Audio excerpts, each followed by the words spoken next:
رزق میں برکت کا ایک بہت بڑا ذریعہ شکر ہے۔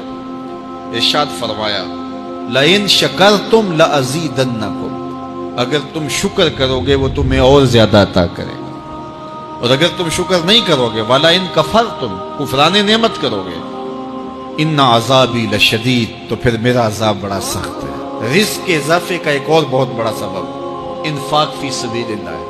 اللہ فرماتا ہے جو تم خرچ کرتے ہو تو جو چیز تم نے نکال دی اس کی جگہ اللہ تمہیں اور عطا کر دیتا ہے۔ بعض کا ہمارا یہ ہوتا ہے کہ کوئی آدمی مالی بحران میں آ گیا تو وہ کرتا کیا ہے کہ جو راہ خدا میں دینے کا کھاتا تھا پہلے اسے کلوز کرتا ہے۔ یہ فلاں مدرسے کو دیتے ہو یہ بھی بند کر دو، یہ مسجد کو دیتے ہو یہ بھی بند کر دو، یہ فلاں غریب کو دیتے ہو یہ بھی بند کرو، حالات ٹائٹ ہو گئے۔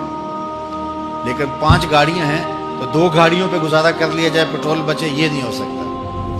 گھر کے لچھن وہی ہیں لیکن بند کہاں سے کیا؟ جہاں سے رزق آنا تھا۔ ہمیں تو یہ حکم دیا ہے جب رزق تنگ ہونے لگے صدقہ دے کے رب سے کاروبار کر لو، صدقے سے تمہارے رزق میں اضافہ ہوگا۔ یہ رب کا وعدہ ہے اور اللہ کے وعدے جھوٹے نہیں ہو سکتے۔ رزق کی برکت کا ایک اور بہت بڑا ذریعہ النکاح ہے۔ فرمایا اگر تم نکاح کرو گے تم فقیر ہو وہ تمہیں غنی کر دے گا۔ لوگ کہتے ہیں بچہ پیروں پہ کھڑا ہو لے تو پھر نکاح کریں گے۔ اللہ کہتا ہے تم نکاح کرو ہم پیروں پہ کھڑا کر دیں گے۔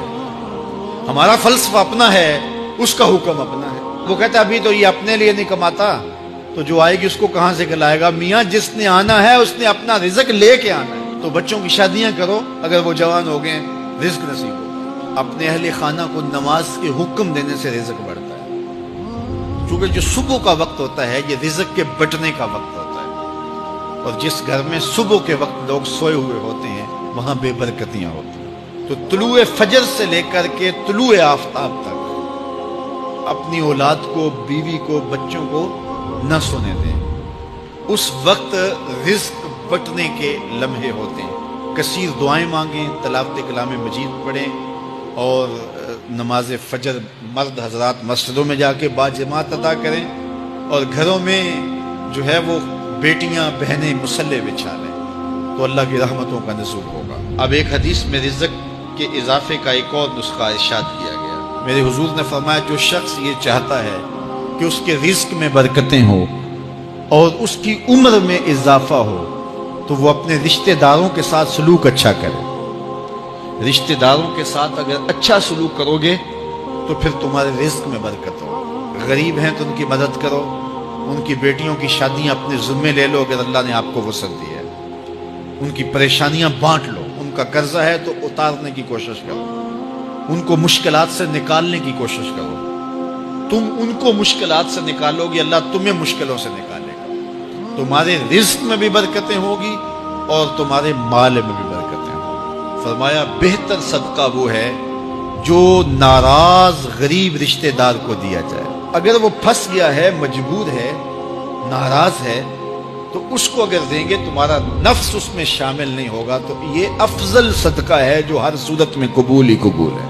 رزق کے اضافے کا ایک اور سبب الاحسان الی الضعفاء، جو کمزور لوگ ہیں ان کے ساتھ اس نے سلوک کرنا۔ الانفاق علی طلبۃ العلم، طالب علموں پہ خرچ کرنا، یہ بھی رزق میں اضافے کا سبب و ذریعہ ہے۔ وہ حضرت بابا فرید نے کہا نا چھٹا رکن دین کا روٹی ہے۔ گھر میں کچھ نہ ہو تو پھر نہ نماز اور نہ ہی دیگر امور کی لذت آتی ہے، تو یہ رزق فراواں اور وسیع اور مبارک نصیب کرتے اللہ۔ تو اس کے لیے ایک اور وظیفہ میں دیتا ہوں، اور وہ یہ کہ مغرب کے بعد 21 مرتبہ سورۃ الکوثر پڑھ لیں، کثرت ہو جائے گی انشاءاللہ۔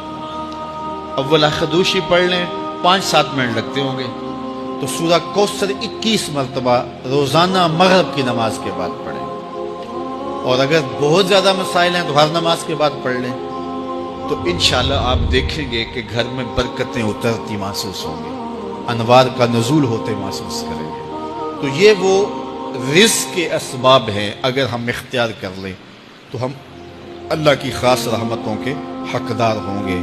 اللہ ہم سب کو رزق حلال، رزق وسیع، رزق سہل، رزق مبارک، رزق